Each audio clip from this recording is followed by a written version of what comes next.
Смерть — это не мгновенный процесс, а последовательность изменений, которые происходят на нескольких уровнях. В первые секунды после остановки сердца и прекращения дыхания организм все еще сохраняет остаточную активность. Мозг продолжает работать, но уже начинает отключаться. Ощущения человека в этот момент могут быть разными, кто-то описывает легкость, кто-то выход из тела. Исследования людей, переживших клиническую смерть, говорят о тоннеле, вспышке света и чувстве невесомости. Душа, если принять концепцию ее существования, начинает отделяться от тела. Это состояние описывается в мистических традициях как фаза осознания своей смерти. Человек может видеть свое тело со стороны, слышать голос родных, чувствовать эмоции окружающих. Но связь с физическим миром уже ослабевает. В первые минуты может сохраняться ощущение реальности. Многие описывают, что в этот момент все кажется прежним, но движения становятся свободными, а восприятие более ярким. Однако приходит осознание, физическое тело неподвижно, окружающие его не слышат. Начинается этап перехода. Если при жизни человек был готов к осознанию смерти, этот процесс проходит легче. Если же смерть была неожиданной, может возникнуть страх, непонимание, попытки взаимодействовать с живыми. По некоторым данным, сознание еще несколько минут фиксирует происходящее. Существуют гипотезы, что именно в этот момент перед глазами проносится вся жизнь, вспыхивают яркие воспоминания, значимые моменты. Это может быть связано с выбросом химических веществ в мозге и обрывом связи между нейронами. В религиозных учениях говорится о первом встречающем. Кто-то видит родственников, кто-то ангелов, кто-то высшие силы. Это объясняют как проявление коллективного бессознательного или переходный процесс. После первой минуты начинается отделение души от земного плана. Постепенно исчезает эмоциональная привязка к телу. В этот момент человек окончательно понимает, пути назад уже нет. Этот этап определяет, насколько спокойно пройдет дальнейшее путешествие. Если душа принимает уход, переход проходит плавно. Если же остаются страх и привязанность, процесс может затянуться. Дальше начинается новый этап первые 3 дня после смерти. Сразу после отделения от тела душа еще сохраняет связь с земной жизнью. В первые сутки она остается вблизи места смерти, наблюдает за происходящим и осознает свое новое состояние. В это время многие описывают чувство невидимости, человек видит и слышит все, но не может повлиять на события. Считается, что душа в этот период может пытаться взаимодействовать с живыми.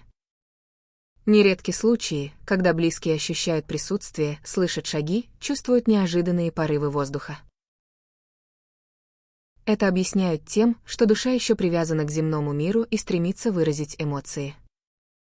С 3-го дня начинается следующий этап. В разных религиях этот момент связывают с первыми встречами с иными силами. Одни называют это ангелами, другие — проводниками между мирами. Согласно верованиям, душа начинает осознавать свою новую природу и покидать место, с которыми была связана при жизни. В это время может происходить своеобразный обзор жизни. Человек заново переживает ключевые моменты, испытывает эмоции, которые вызывал у других. Этот процесс напоминает зеркало, все доброе и злое возвращается, но теперь не через призму человеческого эго, а через чистое осознание. Период с 3 по 9 день считается одним из самых важных. Душа начинает постепенно отрываться от земных привязанностей и готовится к следующему переходу. В это время возможно прощание с родными, попытки оставить знаки или передать последние мысли. Родственники часто замечают странные явления: мерцающий свет, внезапные звуки, ощущение присутствия. Это связывают с тем, что душа прощается перед окончательным уходом. В эзотерических учениях говорится, что в это время она путешествует между измерениями, решая, куда двигаться дальше. В этот период душа может испытать встречу с некими силами, которые помогают ей осознать свой путь. Некоторые называют это высшим судом, другие — духовным наставничеством. Этот момент определяет дальнейшую судьбу души и готовность к следующему переходу. С 7-го дня ощущение привязанности к земному уменьшается. Душа больше не испытывает сильных эмоций по отношению к материальному миру. Остается лишь легкое чувство наблюдения, но без стремления вмешаться. На 9-й день начинается окончательный выбор. В этом моменте, по разным духовным традициям, определяются пути души, она переходит в новую форму существования. Родные могут ощущать последний всплеск ее присутствия, после чего наступает тишина. После 9-го дня начинается финальный этап подготовки к окончательному уходу, который длится до 40-го дня. После 9-го дня душа окончательно теряет связь с физическим телом.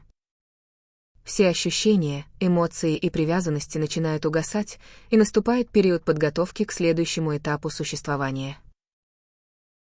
В течение этих дней душа переходит в новое состояние осознания, когда прошлое больше не кажется столь значимым, а земная жизнь воспринимается как пройденный этап. Согласно различным религиозным и эзотерическим представлениям, этот период является временем духовного очищения. Душа пересматривает все свои поступки, переживает их заново, но теперь с другой точки зрения. Она не просто вспоминает события своей жизни, а ощущает их последствия, что чувствовали другие люди, каким был общий результат каждого действия. С 10 по 20 день сознание постепенно освобождается от земного опыта. Процесс этот описывается как переход от личностного восприятия к более обобщенному взгляду. Душа больше не идентифицирует себя с именем, профессией, привычками или статусом, остается лишь сущность, чистая энергия, несущая опыт.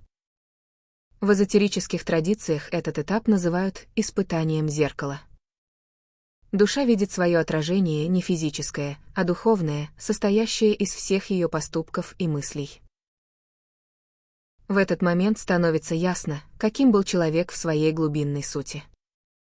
Все внешнее стирается, остается только внутренняя суть, накопленный опыт, истинные мотивы. В некоторых духовных учениях считается, что именно в этот период решается судьба души. Если она накопила много тяжелых, негативных переживаний, ей может быть труднее перейти в следующий этап. Если же жизнь была наполнена добротой, пониманием и осознанием, переход проходит легче. С 20 по 30 день наступает ключевой момент, душа начинает ощущать, что ее существование меняется окончательно. Постепенно исчезает ощущение личности, эмоции ослабевают, прошлые привязанности теряют смысл. Душа готовится к тому, чтобы покинуть земной мир полностью. Некоторые традиции утверждают, что именно в этот период происходят сны с умершими близкими.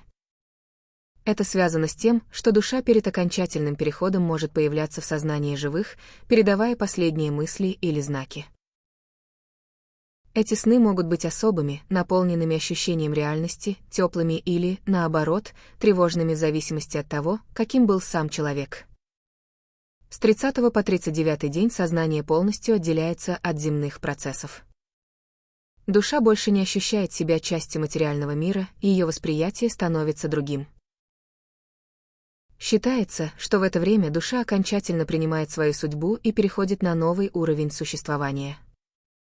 На 40-й день завершается цикл. Именно в этот момент происходит окончательный переход, после которого душа перестает быть связанной с миром живых.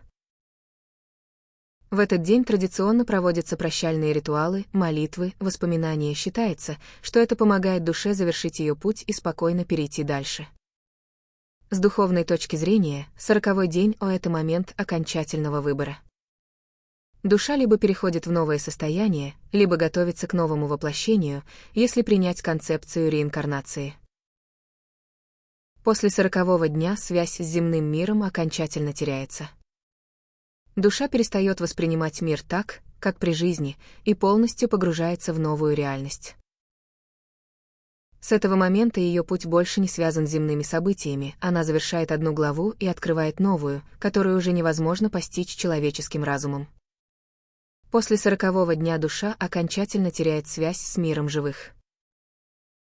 Этот момент считается точкой невозврата, когда человек перестает существовать в привычном понимании, а его сущность продолжает движение в новой реальности. Реинкарнация — возвращение в новый облик. Один из самых распространенных взглядов — это концепция перерождения. Согласно идее реинкарнации, душа после 40 дней проходит определенный период ожидания, после чего снова воплощается в новом теле. Это может занять разное время, от нескольких месяцев до веков, в зависимости от накопленного опыта и жизненных уроков. Некоторые традиции утверждают, что душа сама выбирает свою следующую жизнь. Этот выбор зависит от кармы, прошлых поступков и духовного уровня. Чем более осознанной была жизнь, тем больше возможностей для выбора. Переход в высшие измерения — духовный путь. В эзотерических учениях говорится о том, что не каждая душа возвращается в мир людей. Если человек при жизни достиг высокого уровня духовного развития, его душа может перейти на более высокий уровень существования. Этот процесс называют освобождением от колеса перерождений. Некоторые традиции описывают этот путь как слияние с высшим сознанием. Душа больше не воспринимает себя как отдельную личность, а становится частью бесконечного потока энергии. Оставление в низших мирах застрявшие души. Существует версия, что не все души могут перейти дальше. Те, кто испытывает сильную привязанность к земному миру, страдают от чувства вины или не завершили важные дела, могут остаться в промежуточном состоянии. Эзотерики называют это серой зоной, состояние, в котором душа не осознает, что она мертва или не хочет уходить. Она может проявляться в виде странных явлений, необъяснимых звуков, теней и снов. Чтобы помочь таким душам, проводят специальные ритуалы, молитвы или энергетические практики. Они направлены на то, чтобы освободить душу от земных привязанностей и дать ей возможность двигаться дальше. 4. Возможность контакта с миром живых. В некоторых культурах верят, что души могут иногда возвращаться, чтобы передавать послания. Это может происходить через сны, знаки или ощущения, которые испытывают близкие. Считается, что чем ближе человек был к духовной практике при жизни, тем легче ему контактировать с миром живых после смерти. Однако такие взаимодействия редки и случаются только в особых случаях. Заключение. После 40-го дня душа окончательно выбирает свой путь. Кто-то проходит в новый мир, кто-то возвращается в виде нового воплощения, а кто-то остается в промежуточном состоянии. Какой бы путь ни ожидал душу, неизменно одно — смерть не является концом, а лишь продолжением существования в другой форме.